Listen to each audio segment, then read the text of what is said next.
Hello, this is feedback on your writing, which you did for our class. This is proficiency level C2, and you have passed, but I understand you'd like some feedback in order to feel better about your writing and get a higher mark. Okay, as we go, I will make some corrections and give you some advice. Appreciating, that's spelled correctly, appreciating an everyday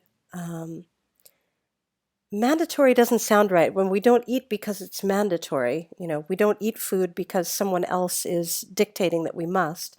That is what mandatory really means. Let's say you could use a different word. Appreciating an everyday human activity, or appreciating an everyday activity. And an activity isn't food. Food is not an activity. Eating is an activity. Food is necessary for humans to survive, and it is perhaps the habit that we're most used to engaging in every day, just as breathing, because you don't do a habit, you engage in a habit. However, what we consume and how we consume food is a critical issue when it comes to health, culture, and even psychology. How we consume the things we eat can be vaguely isn't the right word, roughly separated, and check your spelling, into two groups. One of these groups is the quick, easy, and most of the time, the cheap option. Canned foods. And this nicely done, you've got a semicolon there, so you can just get rid of these words. Canned foods, microwave dishes, ready to go noodles, frozen pizzas, and such. Although this seems like a reasonable option in a modern world where everyone has more on their plates than they can handle, both time-wise and effort-wise, not sure I'd write it that way. It sounds a bit redundant and repetitive. Both in terms of time and effort, consuming non-fresh food too often can cause health problems in the long run. Moreover, nice linker, cooking fresh food comes with social, cultural, and psychological benefits as it becomes a way of expressing feelings. Therefore, another way of cooking is to spend more time in the kitchen preparing a meal, going grocery shopping, picking out fresh ingredients, check your spelling. Even though it seems time consuming, it has many benefits for different aspects of life. Now, here you've used the word benefits, so perhaps another word might be better here. Moreover, cooking fresh food comes with social, cultural, and psychological, oh goodness. I would choose the word benefits. It sounds best here. So here you could do something like, even though it seems time consuming, it is beneficial to different aspects of social life or life. For instance, dinner is an activity in which we socialize, or mealtimes are a social activity, whether, check your spelling, with family, friends, or guests.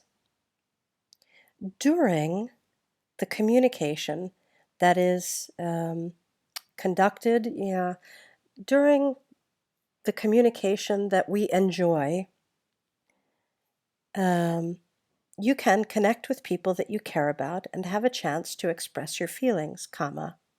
See, this is a bit clunky. It's not really very sort of fluent sounding English. Through the communication that is made during dinner, I would say something like, during mealtime conversation, or um, as a result of communication during mealtimes, you or we can connect with people we care about and have a chance to express feelings, comma, which affects, and then check your spelling, your psychological well-being, as well as providing a bonding opportunity. Because again, you've got being. I would say providing a bonding opportunity. Another feeling of eating together, and feeling is not quite the right word. Here you could use feature. Another positive feature of eating together is the sense of belonging. This can be a crucial source of national identity in some cases. Now, this would be a perfect opportunity to combine your sentences and create one long, more fluent sentence. Another positive feature of eating together is the sense of belonging, comma, which can be a crucial source of national identity in some cases. A good example to emphasize the importance of this is the fact that the European Union has a specific fund, check your spelling, for Syrian refugees in Turkey that is handed out, go to the next page, that is handed out to the families, particularly to be spent, with a T, to be spent on grocery shopping and food supplies, because food is an important sense of home for them. Food is safety, caring, and belonging for many families. In conclusion, it is important to spend, and here you've spelled it correctly, to spend some time and effort, but you don't really spend effort. You spend some time. Let's say it is important to spend some time and put some effort into eating in terms of how and what. This is, and here you've used the word crucial twice, you could use vital. This is vital for both our physiological and psychological well-being. Full stop. Okay. Now let's look at part two. Part two deals with the importance of family heirlooms or possessions. Material possessions seem like superficial values of the modern world. Okay. When everybody talks about what car they have or where they bought their house. However, if we would rather not think about the material, let's say, if we would rather not think about material possessions or if we would rather not think about, the cost of our cherished possessions and what they mean financially, money-wise isn't really a word. We are left with items that make our life easier or give us an aesthetic joy nearly every day and for years to come. Some of the possessions can be, and here I would use a past tense because you're talking about hundreds of years ago, so you could write, some of these possessions could have been made or could have been, handed down hundreds of years ago, but still carry a great value and I'm not sure why I circled that. Okay, and mean a great deal to certain people. Therefore, it is important to care for and protect some possessions to pass them on to the next generation. This item, now here you refer to one item, but here you've got a plural. So I would say these items do not have to be an expensive set of jewelry or a gold watch. These can be something as simple as a scarf. Now here you could write, now here you're talking about one thing, so you could write, this could be something as simple as a scarf. For me, this cherished object really is a scarf given to me by my grandmother. And it is as simple as it sounds, a red scarf made of a thin fabric with flowers and tiny cotton balls in the end. In order to explain why I think it is such an important possession, I need to tell you the story behind it. My grandmother, who is my father's mother, was a woman I never had the chance to meet.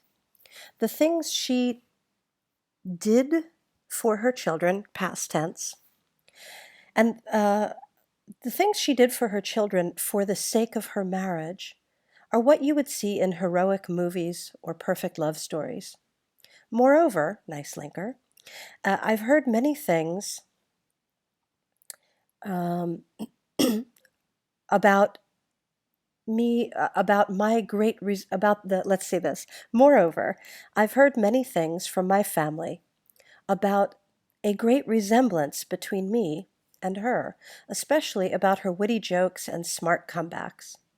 And maybe that is the reason why I can't help but idealize her image in my head. Nice sentence. Even more to the point, where I now use her scarf as a healing patch for my head when I have a headache, or if I am about to become sick. Now, that sounds like you're going to vomit in English. Maybe it would be better to say, even more so, I now use her scarf as a healing patch for my head when I have a headache, or if I feel I am becoming ill. It is fascinating how values we give to certain objects can have such a great influence on us, even to the point of a placebo effect. This is the main reason why I think it is important to pass on interesting possessions to future generations. You can never truly know how a possession will have a great emotional effect on somebody else in your family. Now, I've written here, in general, this is quite good writing. You have used some advanced level vocabulary and some complicated grammar. However, there are still some confusing errors. You asked me about questions, and so I am hoping that this video helps give you valuable insight into how to improve.